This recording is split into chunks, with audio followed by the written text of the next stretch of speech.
गुरुर्ब्रह्मा गुरुर्विष्णु गुरुर्देव महेश्वरः गुरु साक्षात् परब्रह्म तस्मै श्री गुरवे नमः। अलंकापुरी पुण्यभूमी पवित्र तिथे नांदतो ज्ञान राजा सुपात्र तया आठविता महापुण्य राशी। नमस्कार माझा सद्गुरु ज्ञानेश्वरासी।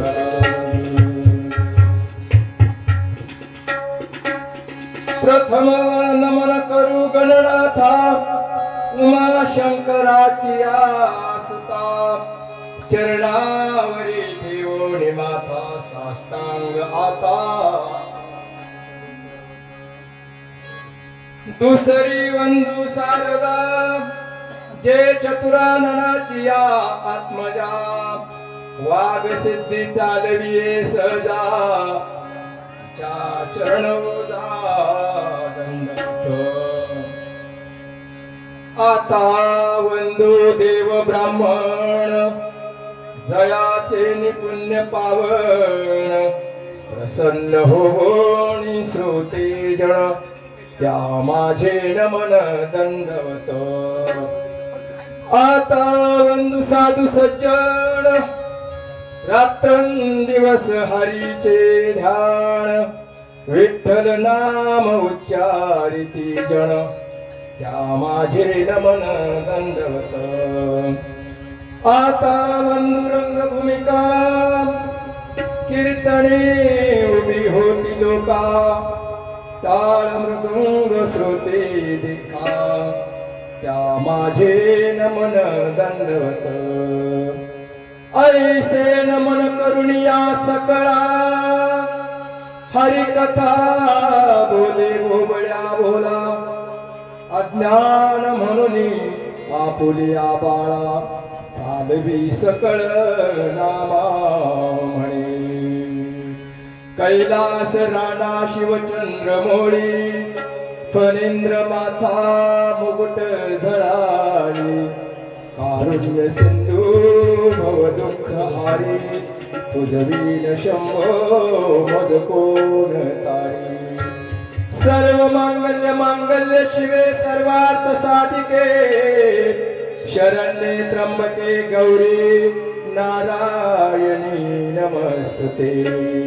पांडुरंगा करू प्रथम नमन दुसरे चरण संताचिया। गंगा विशुद्धं नितपाद स्पर्शं सर्ववेष्टितं चुंबितं पुण्यस्नानं। सराले स्थितं तं समाधिस्थमूर्ति नमामि गंगा गिरयो गिराजम्। तपो ज्ञान वैराग्य भक्ति स्वरूपं सदा अलंकृतं साधु संन्यास योगं। मुखे यस्य वेदांत शास्त्रार्थ नीतिं नमो नारायण गिरिजी परब्रह्म स्वरूपं। हे दुःख भंजन हे दुःख भंजन मारुति नंदन सुदना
आज या ठिकाणी श्री राम जन्मोत्सव रामनवमी व हनुमान जयंती जन्मोत्सव सोहळ्यानिमित्त अखंड हरिनाम सप्ताह आणि या अखंड हरिनाम सप्ताहाचा आजचा हा तिसरा दिवस आणि तिसऱ्या दिवसाच्या दुपारच्या प्रवचन रूपी सेवेचा या ठिकाणी आपण करणार आहोत। या ठिकाणी हा कार्यक्रम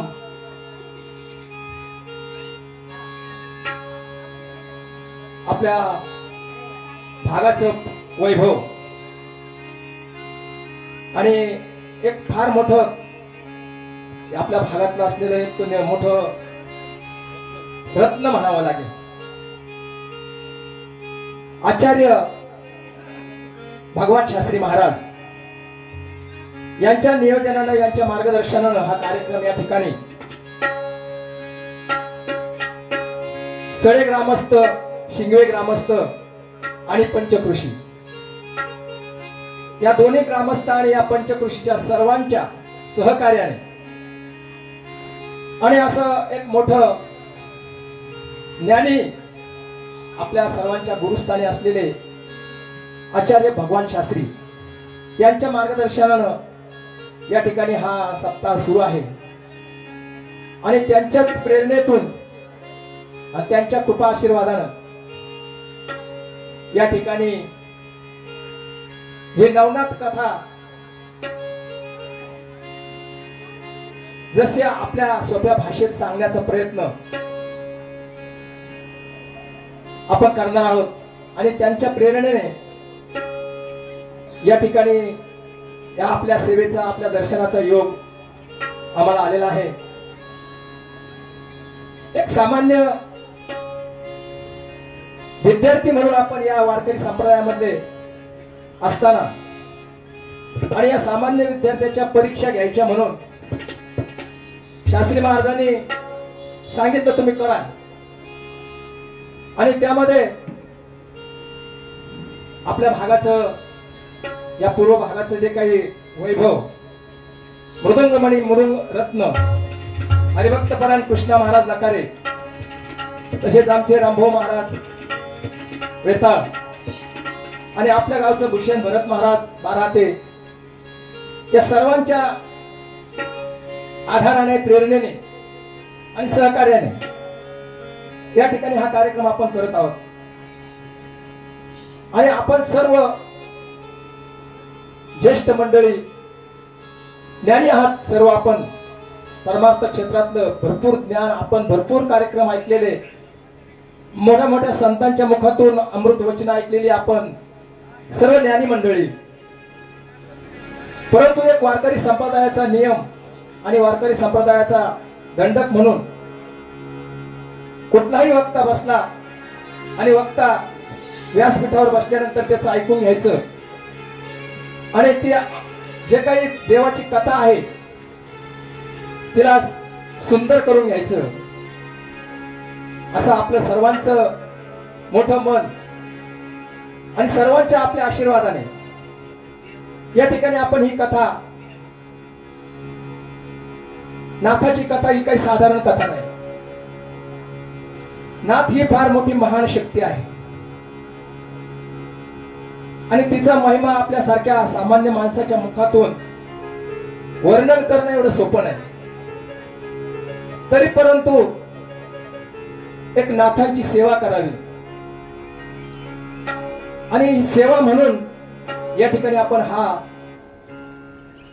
नवनाथ कथा या ठिकाणी आपण करत आहोत। सांगण्या इतका अधिकार आपला नाही किंवा माझा तरी नाही, परंतु एक भगवंताची सेवा, भगवंताचं गुणगान आणि नाथाच्या कथेचं स्मरण करावं म्हणून या ठिकाणी आपण ही कथा या ठिकाणी करत आहोत।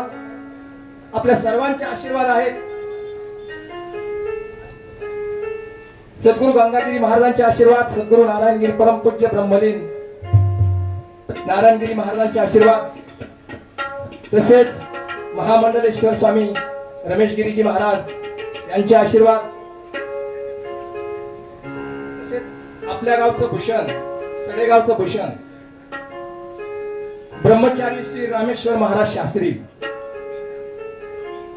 यांचाही आशीर्वाद या कार्यक्रमाला आहे.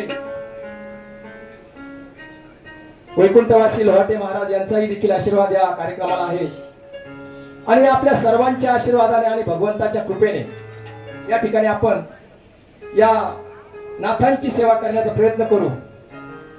आपण ज्या वेळी एक सूचना आहे, जसं आपण कीर्तनामध्ये विठ्ठल विठ्ठल करत असताना भजन आपण सर्व करतो, त्याचप्रमाणे या कथेमध्ये दत्तगुरूंचं जे दिगंबरा भजन ज्यावेळी होईल त्यावेळी कृपा करून सर्वांनी ते भजन करावं आणि त्याचा लाभ आपल्याला खूप मोठा होणार आहे.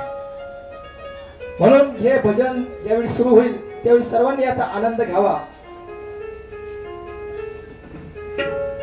आणि आपण सर्वांनी ही कथा जर श्रवण जरी केली तरी तिचं फार मोठं पुण्य या ठिकाणी आपल्याला मिळणार आहे. म्हणून आपण आपल्या कथेकडे वळूया. काल आपण कथेला सुरुवात केली. आपला पहिला दिवस रामनवमीमुळे पहिला दिवस आपला रामचरित्रामध्ये गेला आणि दुसरा दिवस आपण कालपासून या कथेला सुरुवात केलेली आहे. काल आपली कथा समाप्त होत असताना किंवा आपण कथा थांबवत असताना वेताळांना नाथांनी बंदिस्त केलं होतं आणि बंदिस्त करून वेताळांना परत वचन घेऊन सर्व भूत आणि वेताळ त्या ठिकाणी मुक्त केलेले आहेत. आणि मुक्त करून त्या ठिकाणी नाथ पुढे निघालेले आहेत. नाथ पुढे जात असताना त्या ठिकाणी कालिका मातेचं मंदिर त्या ठिकाणी नाथांनी बघितलं आणि कालिका मातेचं मंदिर बघितल्यानं नाथ त्या ठिकाणी दर्शनाला गेले.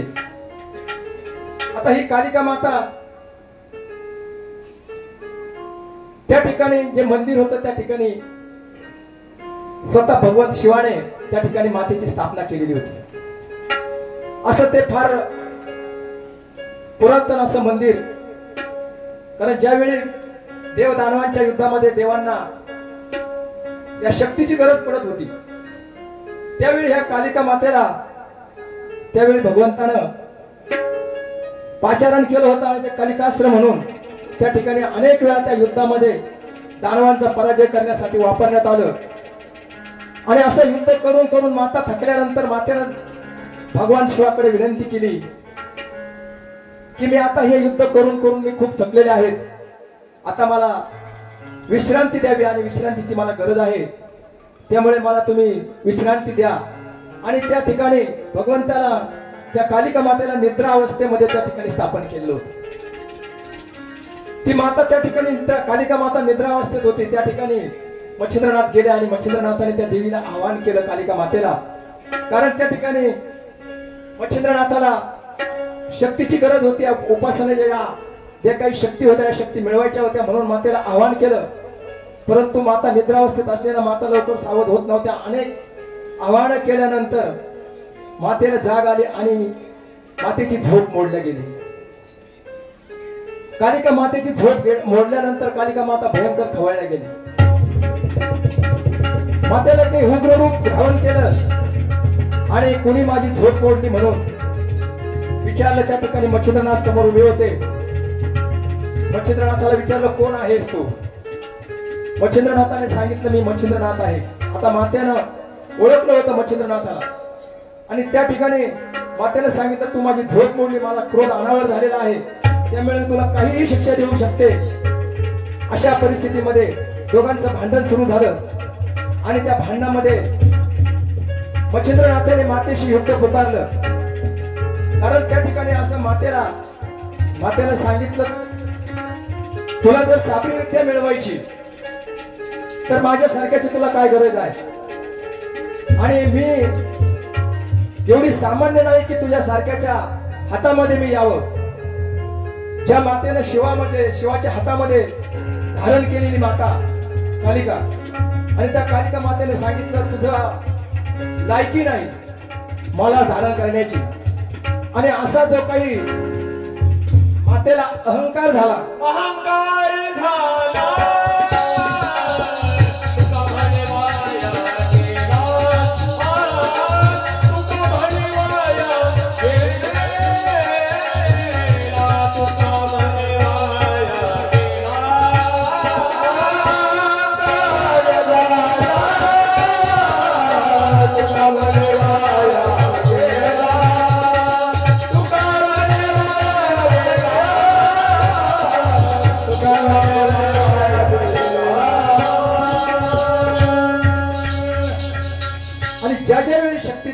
कुठल्याही गोष्टीचा अहंकार होईल त्यावेळी तुकाराम महाराज सांगतात अहंकार झाला वाया गेला.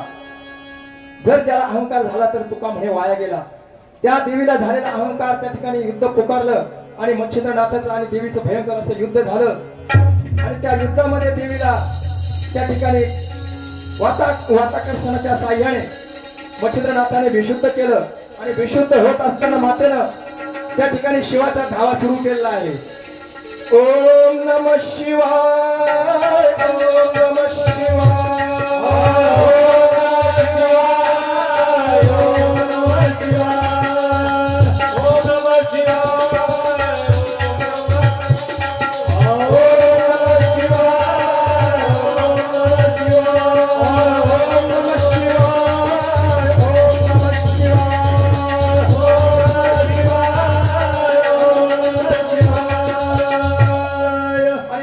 शिवाने ऐकल्यानंतर शिव त्या ठिकाणी प्रगट झाले आणि शिवाने मच्छिंद्रनाथाचा जे काही पराक्रम मागितला आणि मच्छिंद्रनाथाला शाबासकी त्या ठिकाणी दिली आणि मच्छिंद्रनाथाचं कौतुक केलं की जी कालिका अस्त्र कुणाच्यानेच पराजित होत नव्हतं त्या कालिका अस्त्राला तू पराजित केलं आणि मच्छिंद्रनाथाच्या शक्तीची प्रशंसा त्या ठिकाणी शिवाने केली आणि शिवाने कालिका मातेला सांगितलं की मच्छिंद्रनाथ हे आपलंच कार्य करीत आहे आणि या आपल्या कार्यासाठी तू याला आता मदत कर.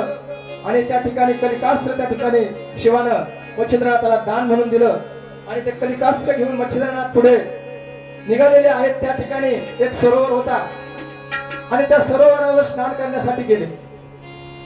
आता त्या सरोवर त्या ठिकाणी वीरभद्र शिवाचे जे पुत्र आहेत ते वीरभद्र त्या ठिकाणी होते आणि त्यांना न विचारता त्या ठिकाणी मच्छिंद्रनाथाने स्नान करण्यासाठी त्या सरोवरामध्ये उतरल्यानंतर जसं आपण बघतो कुंभमेळ्यामध्ये त्या स्नानाचं महत्व कोणी अगोदर करायचं कोणी नंतर करायचं या साधूमध्ये जे काही ठरलेलं असतं त्याप्रमाणे वीरभद्राने त्या मच्छिंद्रनाथाला विचारलं माझ्या सरोवरामध्ये मला विचारल्याशिवाय स्नान का केलं.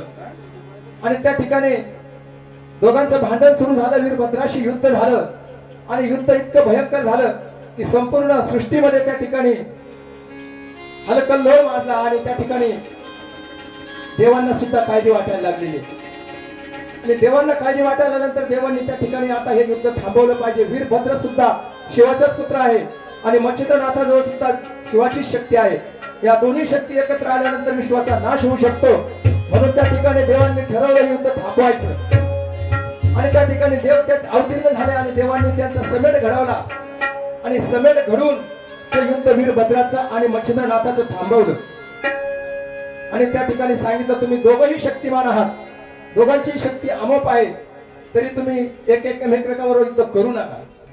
आणि ते युद्ध थांबवलं आणि त्या ठिकाणी मग त्या देवता स्वर्गातील देवतांजवळ मच्छिंद्रनाथाने इच्छा प्रकट केली स्वर्गात येण्याची आणि ती इच्छा प्रकट केल्यानंतर देवांनी ती मान्य केली आणि मच्छिंद्रनाथाला स्वर्गामध्ये घेऊन गेले. स्वर्गामध्ये गेल्यानंतर मच्छिंद्रनाथाने स्वर्गातल्या सर्व तीर्थ बघितले. त्या ठिकाणी ज्या भोगावती नदी आहे की ज्या भोगावतीचं नदीचं स्नान केल्यानंतर मनुष्याची मुक्ती होते, अशा ज्या भोगावतीमध्ये स्नान केलं. अनेक स्वर्गातले अनेक स्थळ बघितले आणि तो संपूर्ण स्वर्ग बघितल्यानंतर मच्छिंद्रनाथ परत मृत्यूलोकामध्ये आलेले आहेत आणि मच्छिंद्रनाथ मृत्यूलोकामध्ये आल्यानंतर त्या ठिकाणी वज्रावती देवीच्या दर्शनासाठी गेले. त्या ठिकाणी पूर्वी एक महायज्ञ झालेला होता आणि त्या महायज्ञाचे पुरातन असे अनेक कुंड त्या ठिकाणी बघितले आणि पुजाऱ्याजवळ चौकशी केली नाथांनी.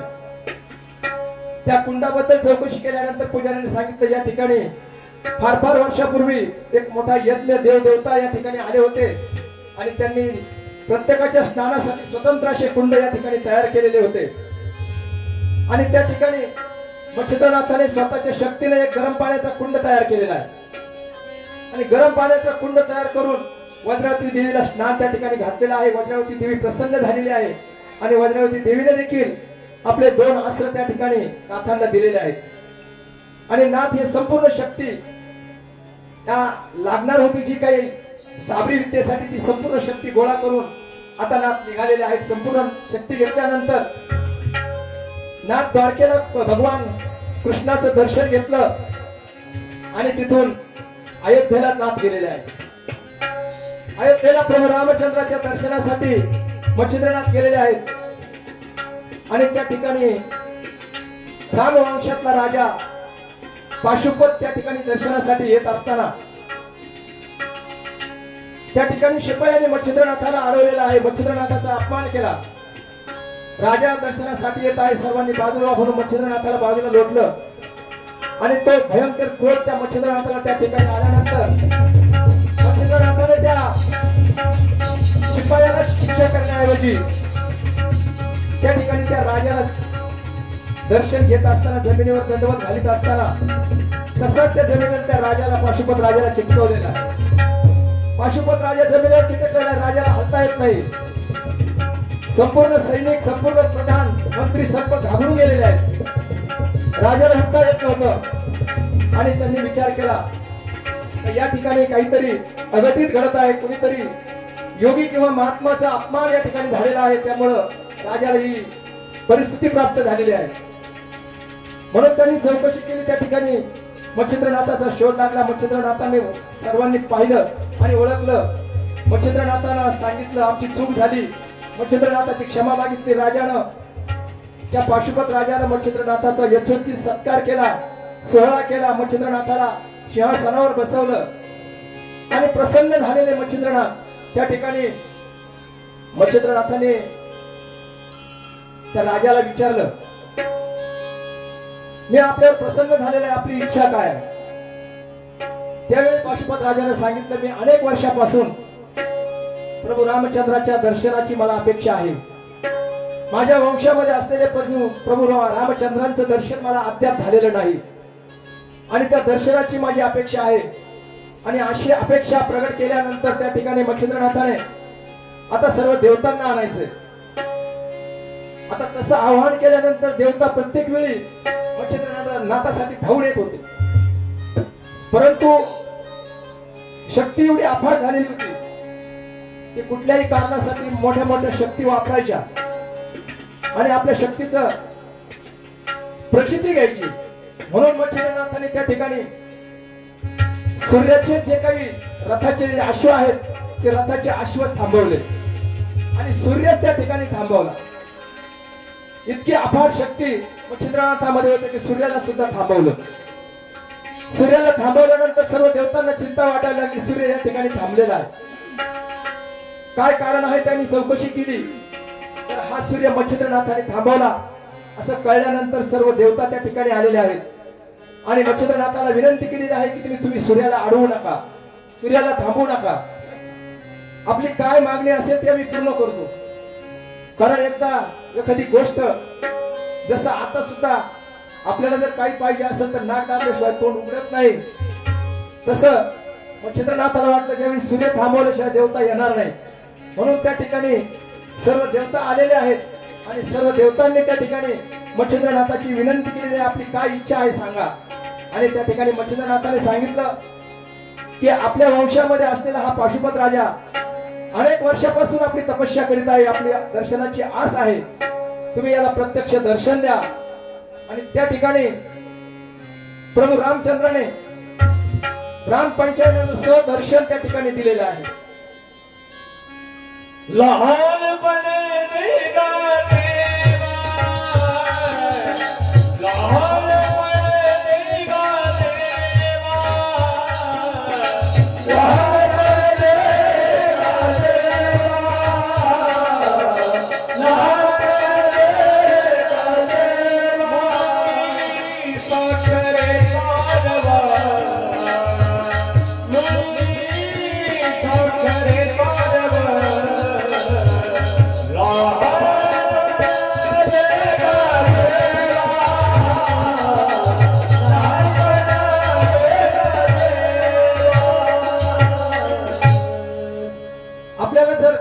मिळवायचं असेल तर आपण लहान झालं पाहिजे.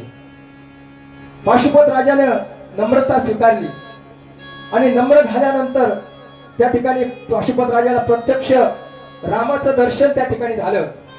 सर्व राम पंचायतन त्या ठिकाणी प्रगट झाले.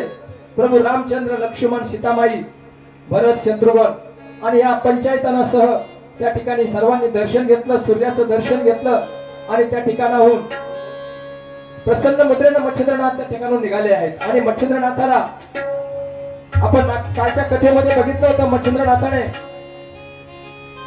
त्या ब्राह्मण स्त्रीला भस्म चिमुटी दिली होती. ही कथा ऐकत असताना आपण गुंतागुंतीची कथा आहे. काही वेळेला फक्त वचन दिलेले आहेत. काल मच्छिंद्रनाथाने मारुतीला श्रीराज्यात जाण्याचं फक्त वचन दिलेलं आहे. मारुती अजून मच्छिंद्रनाथ अजून श्रीराज्यात गेलेले नाही. तसंही काल भस्म चिमुटी दिलेली आहे. आणि 12 वर्ष पूर्ण झाल्यानंतर मच्छिंद्रनाथाला ध्यान आलं आणि मच्छिंद्रनाथ त्या ठिकाणी फिरत फिरत परत त्या बंगाल प्रांतामध्ये आलेले आहेत. ज्या ठिकाणी त्या चंद्रगिरी गावामध्ये त्या सरस्वती मातेला ती भस्म चिमुटी दिली होती पुत्र प्राप्तीसाठी, त्या ठिकाणी मच्छिंद्रनाथ आलेले आहेत. आणि अशी दुपारची वेळ आहे आणि अशा दुपारच्या वेळी गावामध्ये भिक्षा मागण्यासाठी मच्छिंद्रनाथ निघालेले आहे. अलक निरंजन अलक निरंजन अलक निरंजन अलक निरंजन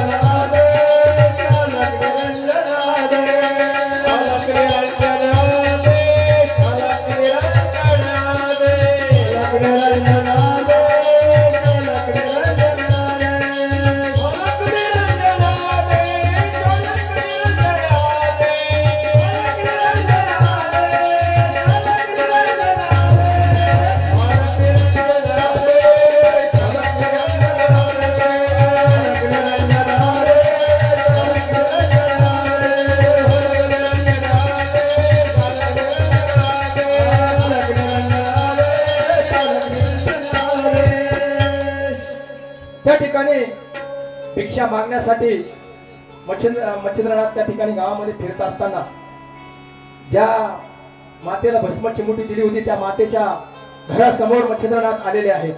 आणि मच्छिंद्रनाथाने आवाज दिला आहे, भिक्षान देही मा अलक निरंजन. मच्छिंद्रनाथाने ओळखलं, याच घरामध्ये या स्त्रीला आपण 12 वर्षापूर्वी भस्म चिमुटी दिलेली आहे. ती स्त्री बाहेर भिक्षा घेऊन आल्यानंतर मच्छिंद्रनाथाने लगेच विचारलं, 12 वर्षापूर्वी दिलेला पुत्र कुठं आहे? असं ऐकल्यानंतर ती माता खूप घाबरून गेलेली आहे. मातेला भयंकर घाम फुटलेला आहे. या साधूने आपल्याला, मातेने सुद्धा ओळखलं, या साधूने आपल्याला 12 वर्षापूर्वी भस्म चिमुटी दिली होती आणि आपल्याकडून फार मोठी चूक झालेली आहे. एक रत्न आपल्याला मिळालं असताना आपण ते फेकून दिलेलं आहे. आणि घाबरलेली माता थरथर कापायला लागलेली आहे, सरस्वती माता. कारण साधू फार महान असतात. साधूचा शाप फार भयंकर असतो. आणि माता खूप घाबरलेली आहे. आणि माता त्या ठिकाणी साधूला विनंती करीत आहे, माझी चूक झाली, मी आपली आज्ञा मानली नाही, मी ती राख म्हणून ती मी उकिरड्यामध्ये टाकलेली आहे. आणि ती उकिरड्यामध्ये टाकलेली राख त्या ठिकाणी मच्छिंद्रनाथाला भयंकर क्रोध आलेला आहे. परंतु नाथाने विचार केला, आता क्रोध करून उपयोग नाही. या मातेला जर भस्म केलं तर ते भस्म चिमुटी कुठे टाकली आहे सांगता येणार नाही.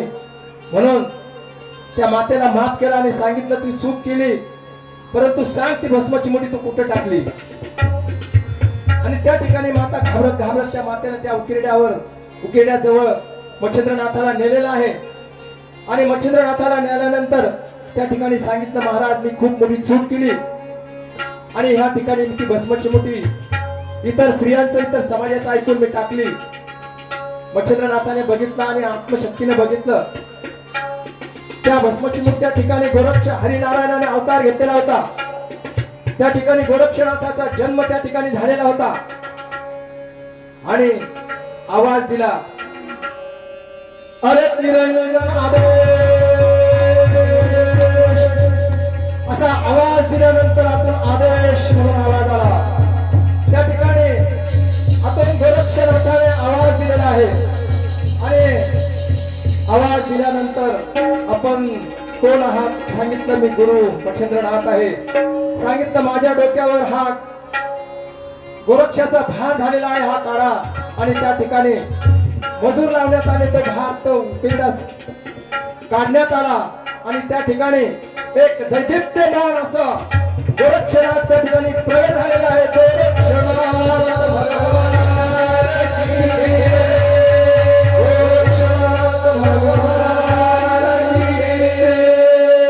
गोरक्षनाथाचा जन्म त्या ठिकाणी झालेला आहे. आता आजपर्यंत मच्छिंद्रनाथ एकटेच होते. आता या ठिकाणी एक नवींद्रनाथाचा जन्म या ठिकाणी झालेला आहे.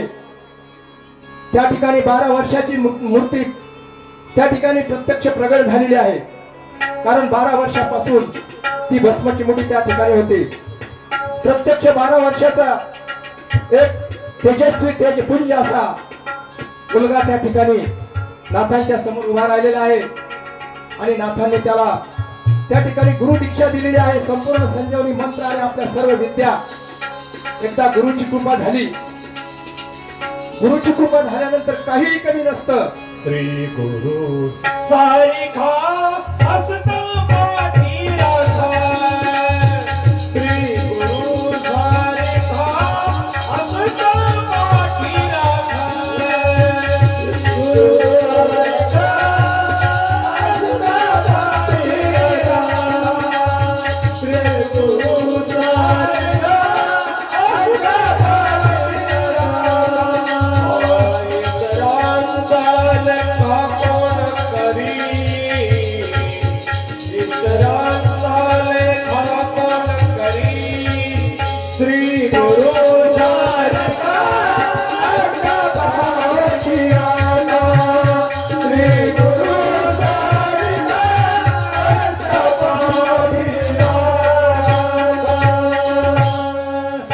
श्री गुरु सारिखा असत पाठीराखा इतरांचा लेखा कोण करी. असा एवढा समर्थ गुरु मिळाल्यानंतर त्या ठिकाणी संपूर्ण अशी शक्ती त्या ठिकाणी गोरक्षनाथाला प्रदान करण्यात आली, आणि शिंगी शैली जे काही गणवेश नाथ संप्रदायाचा हा संपूर्ण नाथाने त्या ठिकाणी गोरक्षनाथाला दिलेला आहे, आणि गोरक्षनाथाला आता त्या ठिकाणी बरोबर घेतलेला आहे. आणि हे दोनही नाथ त्या ठिकाणी भ्रमण करीत करीत त्या ठिकाणी निघालेले आहेत, आणि पुढे गेल्यानंतर दुपारची वेळ झालेली आहे.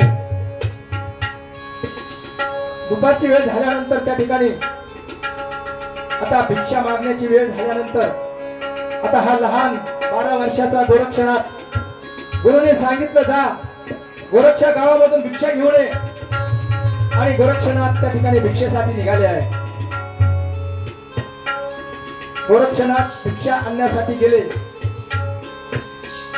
तो काळ होता पितृपक्षाचा, आणि त्या पितृपक्षाच्या काळामध्ये एका घरासमोर भिक्षा मागण्यासाठी गोरक्षनाथ गेले. भिक्षान देहिमा असा आवाज दिला, आणि त्या ठिकाणी त्या पितृपक्षामध्ये अत्यंत सुंदर असा स्वयंपाक त्या ठिकाणी झालेला होता, आणि तो सुंदर असा स्वयंपाक झालेला, आणि त्या घरातल्या मातेने विचार केला आज पितृपक्ष आहे, एक साधू आपल्या दारामध्ये आज भिक्षेसाठी आलेला आहे. महाराज आपल्या दारामध्ये सर्व मातावरांना विनंती आहे, दुपारी जर कुणी भिक्षा मागण्यासाठी जर आला तर त्याला विनमुख जाऊ देऊ नका. त्यातल्या त्यात एखादा साधू असेल तर त्यातल्या त्यात फार पुण्य त्या ठिकाणी मिळत असतं. असं हे अन्नदानाचं पुण्य नाथ या ठिकाणी भिक्षेसाठी गेलेले आहेत, आणि त्या मातेने बघितलं की आपल्या दारामध्ये एक योगी संन्यासी आपल्या दारामध्ये एक भिक्षा मागण्यासाठी आलेला आहे. तसं जर बघितलं तर आजचा हा जो काही आपला प्रसंग सुरू आहे नकाने महाराज, हा जो आपण नाथांचा प्रसंग करतोय, आणि हा नाथाचा कथा करीत असताना आपण दररोज दुपारी जी भोजनाची पंगत आपण देतो, खरोखर जे अन्नदाते आहेत या ठिकाणचे सर्व भाग्यवान अन्नदाते आहेत.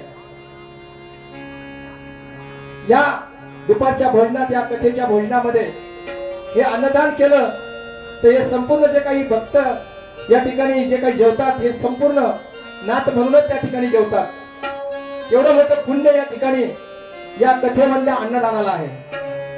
दुपारी 12 वाजता नाथ आपल्या दारावर येतात आणि इथेही आपण 12 वाजता आपण हे अन्नदान करतो।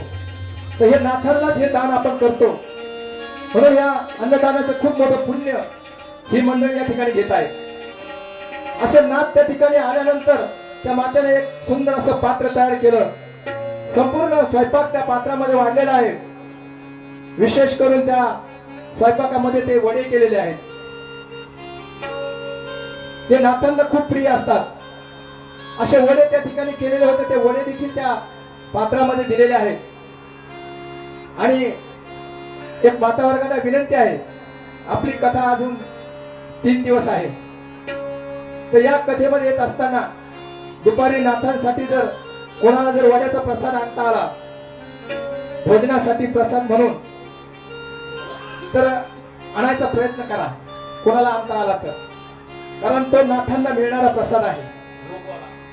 मूग वडा त्या ठिकाणी आपल्याला जर आणता आला तर आपण दुपारी जो प्रसाद नैवेद्य दाखवतो नाथांना, त्यामध्ये मूग वडा आणायचा प्रयत्न करा। आणि असं हे नाथांचं ते भरलेलं ताट घेऊन त्या ठिकाणी गोरक्षनाथ आलेले आहे। नाथांनी भोजन केलेलं आहे। भोजन करीत असताना नाथांना ते वडे फार आवडले आणि नाथाने मनामध्ये इच्छा प्रकट केली, आणखी वडे असते तर बरं झालं असतं। नाथ प्रत्यक्ष म्हणाले नाही, परंतु असा शिष्य असावा का त्याला गुरुच्या मनातलं कळावं। आपल्या गुरुच्या मनात काय आहे हे आपल्याला कळालं पाहिजे। गुरुनी मागितल्यानंतर देणं वेगळं, पण न मागता देणं याला खरा शिष्य म्हणतात। गुरुच्या मनातलं गोरक्षनाथानं ओळखलं की गुरुला अजून वड्याची अपेक्षा आहे आणि त्या ठिकाणावरून गोरक्षनाथ ज्या ठिकाणी वडे मिळाले होते त्या मातेच्या दारामध्ये परत गेलेले आहे आणि भिक्षा देही म्हणून परत हाक दिलेली आहे।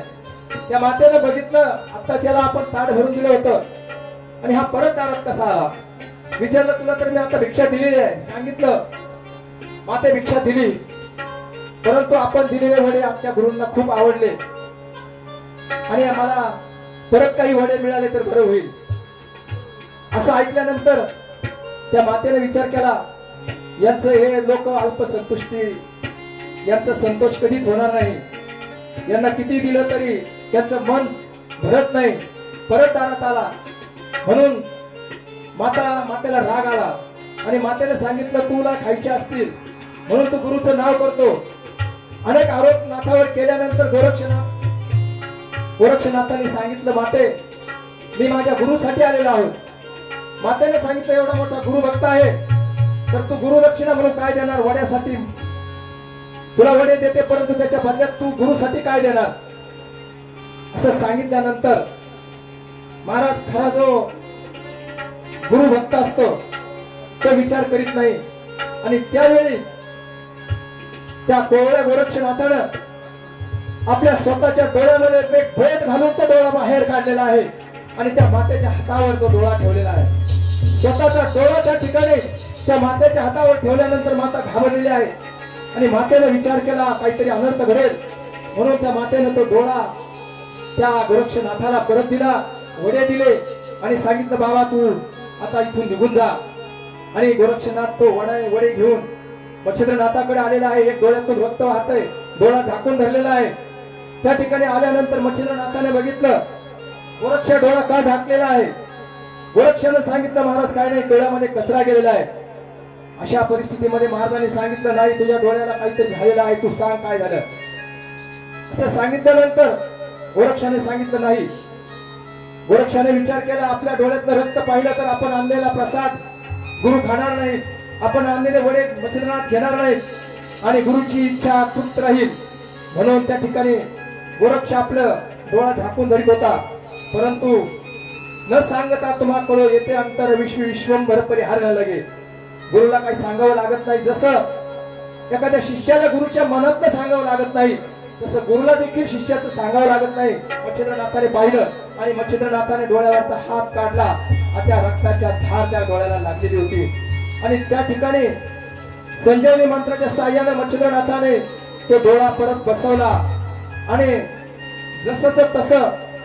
परत त्या ठिकाणी गोरक्षनाथाला केलं. अशा अनेक चमत्कार करीत करीत त्या ठिकाणी पुढे कनकगिरी गावाला गोरक्षनाथ व मच्छिंद्रनाथ आलेले आहेत.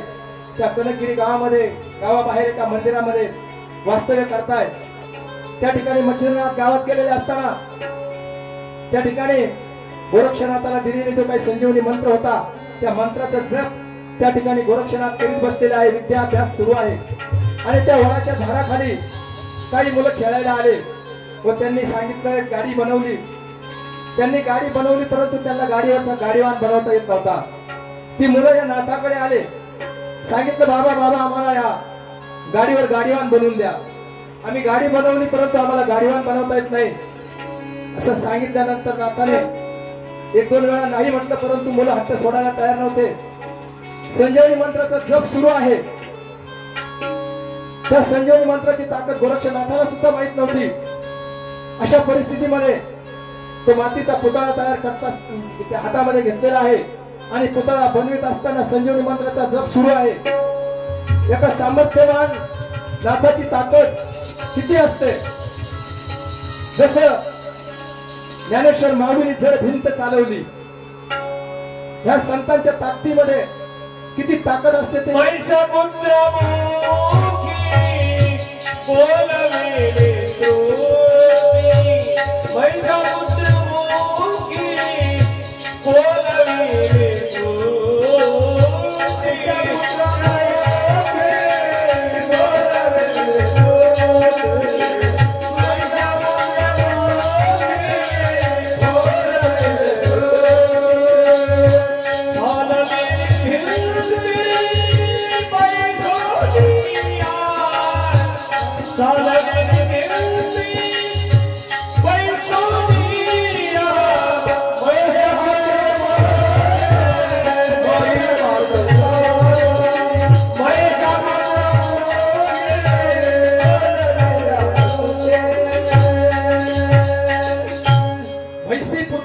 बोलविले सुटी चालविले भिंती भैसोनिया.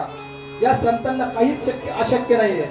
या संतांमध्ये एवढी शक्ती आहे, या साधूमध्ये एवढी शक्ती आहे ती एक जड भिंत सुद्धा चालू शकतात. तसं एक गोरक्षनाथामध्ये अफाट शक्ती असलेले गोरक्षनाथ त्या ठिकाणी पुतळा बनवत आहे.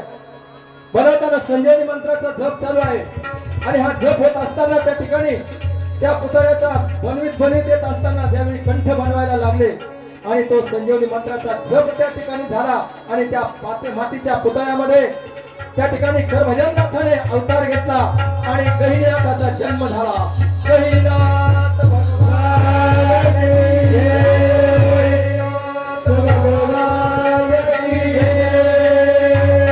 गहिनीनाथाचा जन्म त्या ठिकाणी झालेला आहे आणि ते बाळ त्या ठिकाणी रडायला लागलेला आहे. आता गोरक्षनाथाला देखील तो अनुभव नव्हता. संजीवनी मंत्राचं इतकं ज्ञान नव्हतं आणि झालेला प्रकार गोरक्षनाथ सुद्धा घाबरलेला आहे. त्या ठिकाणी अचानक मातीच्या पुतळ्यातून एक बालक जन्माला आलेला आहे. अशा परिस्थितीमध्ये गोरक्षनाथाने त्या बाळाला खाली टाकून दिलेला आहे आणि ते खेळणारे मुलं सुद्धा गावामध्ये पळून गेलेले आहेत. सर्व गावामध्ये ते मुलं घाबरून पळतायत आणि मच्छिंद्रनाथ त्या ठिकाणी आलेले आहेत. मच्छिंद्रनाथाने प्रकार बघितला आणि मच्छिंद्रनाथाने विचारलं काय प्रकार आहे. मुलांनी सांगितलं की भूत आलेला आहे. अचानक मातीच्या पुतळ्यातून तयार होणार एक बालक म्हणजे मुलांना भूत वाटलं. त्यांनी सांगितलं भूत आलेले. मुलं घाबरले. मच्छिंद्रनाथ पाहत पाहत गेले मला दाखवा कुठे आणि मच्छिंद्रनाथाला घेऊन मुलं घाबरत घाबरत त्या ठिकाणी गेलेले आहेत. त्यांनी दाखवलेलं आहे त्या मुलाला. मच्छिंद्रनाथाने अंतर्दृष्टीने पाहिलं. मच्छिंद्रनाथाने विचार केला की या ठिकाणी करभजननाथाने अवतार घेतलेला आहे आणि गहिनीनाथाचा या ठिकाणी जन्म झालेला आहे. मच्छिंद्रनाथाने त्या गहिनीनाथाला त्या ठिकाणी उचलून घेतलेला आहे आणि गोरक्षनाथाला बोलावलं. गोरक्षनाथाला सांगितलं की तू संजीवनी मंत्राचा जप करीत असताना हा पुतळा केला आणि याच्यामध्ये करभजननाथाने या ठिकाणी अवतार घेतलेला आहे आणि गहिनीनाथाचा जन्म या ठिकाणी झालेला आहे. घाबरू नकोस. आणि त्या ठिकाणी त्या बाळाचं त्या ठिकाणी दूध पाजलं आणि झोळीमध्ये घातलेलं आहे नाथाने. आणि ही परिस्थिती त्या गावातील गावकऱ्यांनी बघितली आणि सर्व गावकरी त्या ठिकाणी जमा झाले आणि त्यांनी सांगितलं तुम्ही संन्यासी आहात. तुम्ही या बाळाचं संगोपन कसं करणार. तरी आता या बाळाची तुम्हाला काळजी घेता येणार नाही. याच्यासाठी एखादी माता पाहिजे. तर तुम्ही आता असं करा, आमच्या गावामध्ये मधु आणि गंगा एक ब्राह्मण दाम्पत्य आहे, त्यांना मुलबाळ नाही, त्यांना हे तुम्ही मूल द्या, ते याचं संगोपन करतील. आणि अशा प्रकारे त्या गावकऱ्यांनी त्या मधु आणि गंगा यांना बोलावलं आणि त्या ठिकाणी ते आल्यानंतर मच्छिंद्रनाथाने त्यांना वचन दिलं की या मुलाचं तुम्ही संगोपन करा, हा फार महान योगी होणार आहे, हा कर भजननाथ आहे, गहिनीनाथ आहे, आणि याला तुम्ही मोठं करा. मी 12 वर्षाने येऊन मी याला या नाथ संप्रदायाची दीक्षा देईल, याला महान शक्तिमान बनवेल. जे गहिनीनाथ आज आपल्या वारकरी संप्रदायाचे जे काही पाया आहे, त्या वारकरी संप्रदायाचे जे गहिनीनाथ हे खरे पाया आहेत. त्या गहिनीनाथाचा जन्म त्या ठिकाणी झालेला आहे आणि त्या मधु गंगाकडे त्या बाळाला दिलेला आहे आणि सांगितलं हा तुमचाच पुत्र म्हणून हा राहील, मी याला परत नेणार नाही, तरी तुम्ही याचं संगोपन करा. मधु आणि गंगा या दाम्पत्यानं गहिनीनाथाचा सांभाळ केला आणि गहिनीनाथाला दिल्यानंतर जे आपण काल तुम्हाला सांगितलं की मच्छिंद्रनाथाने मारुतीशी युद्ध झालं आणि समेट घडला, त्यावेळी जे वचन दिलेलं होतं श्रीराज्यात जाण्याचं, ती वेळ आता आलेली होती. मारुती रायानं त्यांना मच्छिंद्रनाथाला आठवण करून दिली की आता तुम्ही दिलेलं वचन आता पूर्ण करावं लागेल. आणि त्या ठिकाणी गहिनीनाथाला दिल्यानंतर गोरक्षनाथाला त्या ठिकाणी आता संपूर्ण शक्ती प्रदान केलेली होती, परंतु कुठलीही शक्ती सिद्ध होण्यासाठी तपश्चर्याची गरज असते आणि ती तपश्चर्या करण्यासाठी गोरक्षनाथाला त्या ठिकाणी त्या बद्रिका आश्रमामध्ये मच्छिंद्रनाथाने बसवून दिलेला आहे. तपश्चर्यासाठी दत्तप्रभूच्या आदेशानुसार त्या ठिकाणी दत्तप्रभूच्या जवळ त्या ठिकाणी बसवून दिलेला आहे गोरक्षनाथाला. आणि मच्छिंद्रनाथ त्या ठिकाणी श्रीराज्यामध्ये गेलेले आहेत आणि मच्छिंद्रनाथ श्रीराज्यामध्ये गेल्यानंतर त्या ठिकाणी मैनावती राणीनं त्या मैनाकिनी राणीने स्वागत केलेलं आहे. त्या ठिकाणी मच्छिंद्रनाथ गेले, मैनाकिनी राणीने स्वागत केलं आणि पुढे ठरल्याप्रमाणे उपरीचर वसू त्या मच्छिंद्रनाथाच्या पोटी जन्माला आले आणि त्या ठिकाणी मीननाथाचा जन्म झाला. आता ह्या मीननाथाचा जन्म झाला, आता ही कथा या ठिकाणी मच्छिंद्रनाथ आणि गोरक्षनाथ यांची थांबते आणि या ठिकाणी दुसरी कथा या ग्रंथामध्ये आरंभ होते ती जालिंदरनाथाची. आता हे नाथ मच्छिंद्रनाथ आता श्रीराज्यामध्ये थांबलेले आहे, गोरक्षनाथ तपश्चर्याला बसलेले आहे आणि पूर्वी राजे महाराजे यज्ञ करीत होते आणि ब्रह्मदेव राजा त्या ठिकाणी त्याने फार मोठा यज्ञ त्या ठिकाणी केला आणि तो यज्ञ झाल्यानंतर त्या यज्ञामध्ये ज्यावेळी शिवाने कामदेवाला जाळलं होतं आणि त्या अग्नीमध्ये त्या कामदेवाची जीवदशा त्या अग्नीमध्ये त्या वेळेपासून होती आणि ही संधी बघून त्या ठिकाणी अंतरिक्ष नारायणाने त्या यज्ञामध्ये त्या अग्नीमध्ये प्रवेश केलेला आहे आणि त्या ठिकाणी अंतरिक्ष नारायणाने प्रवेश केला आणि एक बालकाचा त्या ठिकाणी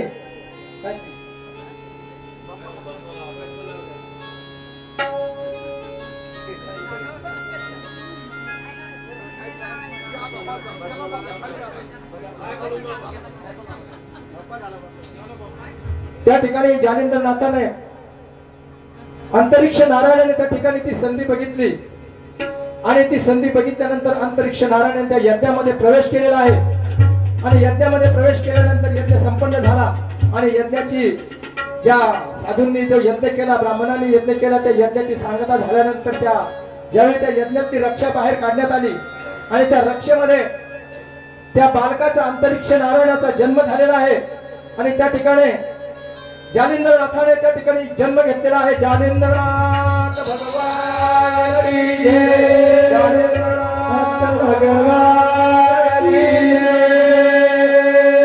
जालिंदरनाथाचा जन्म त्या ठिकाणी झालेला आहे आणि जालिंद्रनाथ हळूहळू त्या राज्यामध्ये मोठे होता होता जालिंद्रनाथ मोठे झालेले आहेत आणि त्या राजाने विचार केला आता जालिंद्रनाथाचं लग्न केलं पाहिजे म्हणून लग्नाचा विचार सुरू असताना माता जालिंद्रनाथाच्या आईने सांगितलं आता तुझं लग्न करायचंय।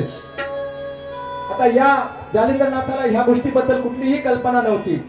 योगी आहेत ज्यांचा अयोनी संभव जन्म झालेला आहे यज्ञातून प्रगट झालेला आहे अशा माणसांना लग्न स्त्री याच्याबद्दल कुठलाही गंध नव्हता आणि जालिंद्रनाथाने लग्न काय असतं म्हणून विचारलं। आईने सांगितलं तुला बायको करायची आहे। बायको कशी असते म्हणे माझ्यासारखीच असते। माझ्यासारखीच असते म्हटल्यानंतर जालिंद्रनाथाने विचार केला की बायको करायची आणि आपल्या आईसारखी त्या ठिकाणी हे लग्नच करायचं नाही म्हणून जालिंद्रनाथ त्या ठिकाणून त्या राज्यामधून पळून जंगलामध्ये निघून गेलेले आहे। जालिंद्रनाथ जंगलामध्ये गेले त्या ठिकाणी एका जंगलामध्ये झोपलेले असताना त्या ठिकाणी वनवा लागलेला आहे। वनवा लागलेला आहे ते जंगल जळत आहे। जालिंद्रनाथ झोपलेले आहे आणि तो अग्नी जवळ जवळ येतोय। अशा परिस्थितीमध्ये अग्निदेवाने विचार केला कारण हा अग्निदेवाचाच पुत्र होता जालिंद्रनाथ आणि जालिंद्रनाथाला अग्निदेव शांत झाले आणि जालिंद्रनाथाला उठवलं आणि सांगितलं तुला तर मी राजवाड्यामध्ये जन्माला घातलं होतं तू या जंगलात काय करतो। जालिंद्रनाथाने झालेली हकीकत सांगितली माझं लग्न ठरलं त्याच्यामुळे मी जंगलामध्ये पळून आलेलो आहे मला लग्न करायचं नाही। अग्निदेवाची भेट झाली आणि वडिलांची भेट झाल्यानंतर अग्निदेवाने विचार केला आता जालिंद्रनाथाला प्रभू दत्तात्रयाकडे घेऊन जावं लागेल म्हणून अग्निदेव जालिंद्रनाथाला दत्तात्रयाकडे घेऊन गेले आणि दत्तप्रभूंची भेट त्या ठिकाणी नाथांची झालेली आहे। अग्निदेव दत्तप्रभूला भेटलेले आहे। त्या ठिकाणी अग्निदेव भेटल्यानंतर अग्निदेवांनी सांगितलं हा माझा पुत्र जालिंद्रनाथ आहे याला तुम्ही दीक्षा द्या आणि नाथ संप्रदायामध्ये याला तुम्ही समाविष्ट करून घ्या तुमची दीक्षा द्या। जशी मच्छिंद्रनाथाला स्वतः दत्तप्रभूने दीक्षा दिली तशी दीक्षा जालिंद्रनाथाला स्वतः दत्तप्रभूने दिली। अशा या दत्तप्रभूंचं आपण सर्वांनी या ठिकाणी एक वेळ थोडं भजन करू आणि या दत्तप्रभूंचं भजन सर्वांनी करायचं। दिगंबरा दिगंबरा श्रीपाद वल्लभ दिगंबरा दिगंबरा श्रीपाद वल्लभ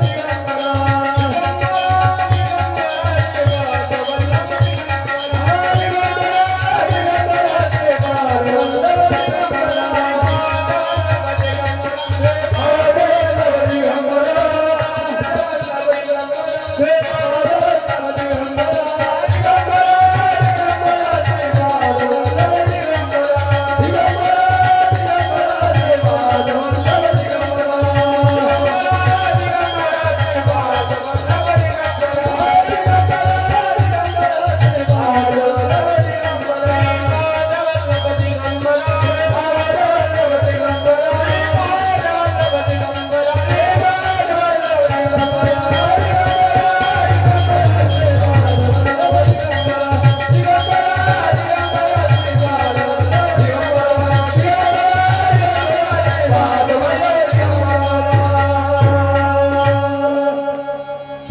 दत्तप्रभूने जालिंद्रनाथाला दीक्षा दिलेली आहे। संपूर्ण गणवेश संपूर्ण शक्ती जसं त्या नाग आश्वस्तावरील सर्व दैवत जसं जालिंद्रनाथाने प्रसन्न करून घेतले होते तसे सर्व दैवत जालिंद्रनाथाने देखील प्रसन्न करून घेतले आणि सर्व शक्तीनिशी असे झाले जालिंद्रनाथ। आणि त्या ठिकाणी दत्तप्रभूंनी सांगितलं तुम्हाला शिष्य संप्रदाय वाढवायचा आणि शिष्य संप्रदाय वाढवण्यासाठी तुम्हाला आता शिष्य करावे लागतील। आता त्या ठिकाणी शिष्य करायचे सांगितलं। पूर्वी ब्रह्मदेव आपल्या सरस्वती कन्येला पाहून सरस्वतीचं रूप पाहून मोहित झाले आणि ब्रह्मदेव सरस्वतीच्याच मागे लागले। मागे लागल्यानंतर त्या ठिकाणी सरस्वती पुढे ब्रह्मदेव मागे असे करीत असताना त्या ठिकाणी ब्रह्मदेवाचं तेज त्या ठिकाणी पडल्यानंतर ते एका हत्तीच्या कानामध्ये पडलं आणि हत्तीच्या कानामध्ये 12 वर्ष ते तेज राहिलं आणि हत्तीच्या कानामध्ये त्या ठिकाणी प्रबुद्ध नारायणाने अवतार घेतला. प्रबुद्ध नारायणाने त्या हत्तीच्या कानामध्ये अवतार घेतला. 12 वर्ष झाले ते प्रबुद्ध नारायण त्या हत्तीच्या कानामध्ये आहे. आणि जालिंदरनाथाला सांगितलं दत्त प्रभूने, अग्निदेव बरोबर होते, सांगितलं तुला आता प्रबुद्ध नाथाला बाहेर काढायचंय आणि तुझा शिष्य बनवून हा संप्रदाय तुला वाढवायचा आहे. म्हणून त्या ठिकाणावरून दत्त प्रभू, जालिंदरनाथ आणि अग्निदेव ज्या ठिकाणी त्या हत्तीच्या कानामध्ये प्रबुद्ध नारायण होते त्या ठिकाणी गेलेले आहेत. त्या हत्तीला बघितलेलं आहे आणि त्या हत्तीच्या कानामधून आवाज दिलेला आहे, प्रबुद्ध नारायणा बाहेर या. जालिंदरनाथाने आवाज दिलेला आहे, प्रबुद्ध नारायणा बाहेर या. असा आवाज देत असताना त्या हत्तीच्या कानामधून 12 वर्षाची देदीप्यमान मूर्ती त्या ठिकाणी बाहेर आलेली आहे. कानिपनाथ भगवान की जय, कानिपनाथ भगवान की जय. आणि या ठिकाणी कानिपनाथाचा जन्म या ठिकाणी झालेला आहे. जसे गोरक्षनाथाची 12 वर्षाची मूर्ती प्रत्यक्ष प्रगट झाली तशीच कानिपनाथ देखील 12 वर्षाची मूर्ती प्रगट झालेली आहे. आणि कानिपनाथाला संपूर्ण आता शक्ती प्रदान करायची, जालिंदरनाथाला आपल्या संप्रदायाची दीक्षा द्यायची, आपल्यासारखं सामर्थ्यवान बनवायचंय. म्हणून सर्व देवांना त्या ठिकाणी जालिंदरनाथाने सांगितलं, विनंती केली की कानिपनाथाला सुद्धा तुम्ही शक्ती द्या. त्यावेळी देवाने सांगितलं की आम्ही प्रत्येकाला आता शक्ती द्यायला प्रत्येक वेळी आम्ही रिकामे नाही. तुम्ही कितीही शिष्य कराल प्रत्येकाला आम्ही आमची शक्ती वाटप करणार नाही. देवाने असमर्थता दाखवली आणि त्या ठिकाणी जालिंदरनाथाने सर्व देवांना त्या ठिकाणी अडकवलं. आपल्या शक्तीने देवतांना अडकवलं. ज्यांची शक्ती होती त्यांच्यावर शक्ती चालवली आणि अशा सर्व देवतांना अडवल्यानंतर त्या ठिकाणी सर्व देवतांनी जालिंदरनाथाची क्षमा मागितली आणि सांगितलं आपलं काय काम असेल ते सांगा. आणि त्या ठिकाणी सांगितलं, या गोरक्षनाथाला माझ्यासारखं सामर्थ्यवान बनवा. संपूर्ण जेवढी शक्ती मला दिलेली आहे तेवढी शक्ती या कानिपनाथाला द्या. आणि अशी सर्व देवतांकडून शक्ती घेऊन जालिंदरनाथाने कानिपनाथाला दिलेली आहे. आणि आपला शिष्य म्हणून कानिपनाथाला त्या ठिकाणी अत्यंत शक्तिशाली असा शिष्य त्या ठिकाणी बनवलेला आहे. कानिपनाथ त्या ठिकाणी शिष्य झालेले आहे.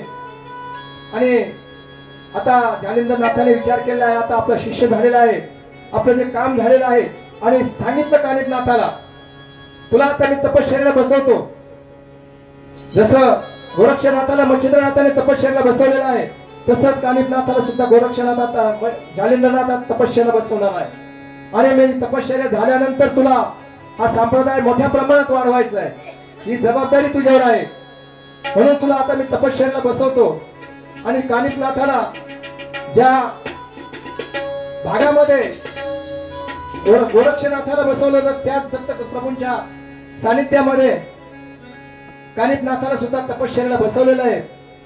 आणि कानिपनाथ त्या ठिकाणी तपश्चर्या बसवल्यानंतर जालिंदरनाथ त्या ठिकाणावरून भ्रमंती करण्यासाठी, जग फिरण्यासाठी, कारण साधू कधी एका ठिकाणी स्थिर नसतो, म्हणून भ्रमंती करीत करीत जालिंदरनाथ आता निघालेले आहे.